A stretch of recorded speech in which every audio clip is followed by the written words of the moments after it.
Hello everyone, welcome to the viral tricks.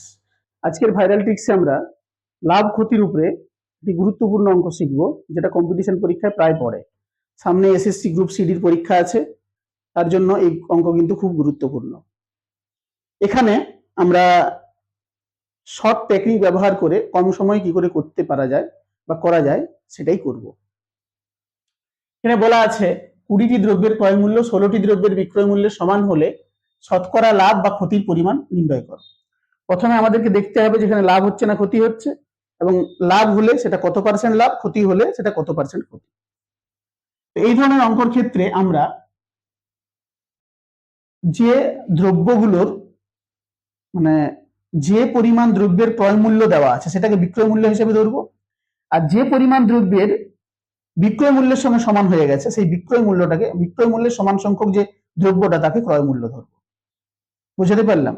এখানে যেমন বলা আছে 20টি দ্রব্যের ক্রয় মূল্য, তার মানে এই 20টাকে আমরা বিক্রয় মূল্য হিসেবে ধরবো, আর 16টি দ্রব্যের বিক্রয় মূল্যের সঙ্গে সমান, তাহলে 16টাকে আমরা ক্রয় মূল্য ধরবো।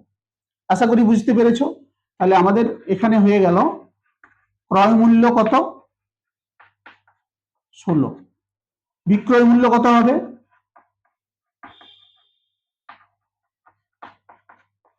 20। তাহলে লাভ কত হবে? লাভ বের করানোর নিয়ম কি? তার আগে একটা কথা বলি, এটা অ্যাকচুয়ালি লাভ হচ্ছে না ক্ষতি হচ্ছে সেটাকে বুঝতে হবে।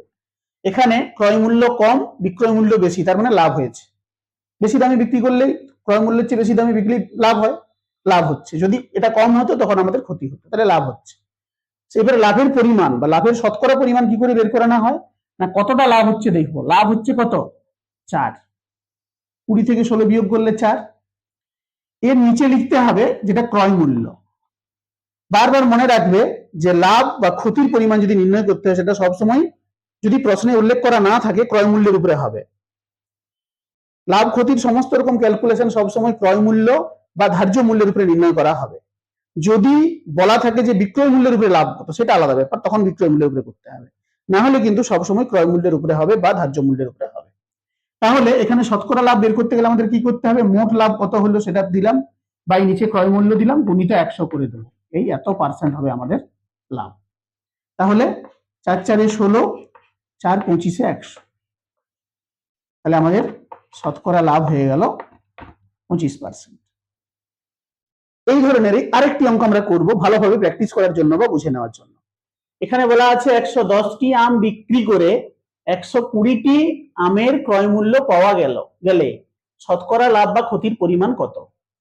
তাহলে এখানে 110টি আম বিক্রি করা হয়েছে, যেটা বিক্রি করা হবে সেটা কি ধরতে হবে বলেছি?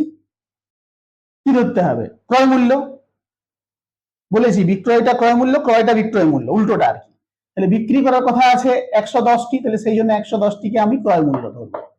হয়ে গেল। আচ্ছা, 120টি আমের ক্রয় মূল্য মানে ক্রয়ের ব্যাপারটা আসছে 120-র জন্য, 120টা হয়ে যাবে বিক্রয় মূল্য। হয়ে গেল, উল্টোটা ধরতে হবে বলেছি। তাহলে এখানে লাভ যখন বের করবো, লাভের নিয়ম বলেছি, মোট লাভ বাই ক্রয় মূল্য গুণিত 100। তাহলে এই দুটো ক্ষেত্রে আমরা দেখতে পাচ্ছি যে লাভ না ক্ষতি হয়েছে, আগে চেক করি। না, আমাদের ক্রয় মূল্য 110, বিক্রয় মূল্য 120, তাহলে বিক্রয় মূল্য বেশি, যেহেতু বিক্রয় মূল্য বেশি তাহলে লাভ হয়েছে। তাহলে লাভের পরিমাণটা কত? এই দুটো বিয়োগ করলে কত পাবো? 10। মোট লাভটা উপরে লিখবো, বাই নিচে লিখবো কি? ক্রয় মূল্য 110 গুণিত 100, এত পার্সেন্ট। এটা হবে আমাদের উত্তর। এটা ক্যালকুলেশন করলে যা হবে সেটাই হবে আমাদের উত্তর। তাহলে আমাদের এই শূন্য কেটে গেল, থাকলো কত? 100/11%, মানে এটা হয়ে যাচ্ছে 9/1/11%। এইটা হয়ে যাবে আমাদের সঠিক উত্তর। এই দুটো অঙ্ক থেকে আশা করি ব্যাপারটা বোঝাতে পেরেছি। এরপরে এই ধরনের যে কোনো ধরনের অঙ্ক যদি তোমাদের পড়ে, তাহলে তোমরা তার সমাধান সহজেই করতে পারবে এবং খুব একটা বেশি টাইম লাগার কথা নয়।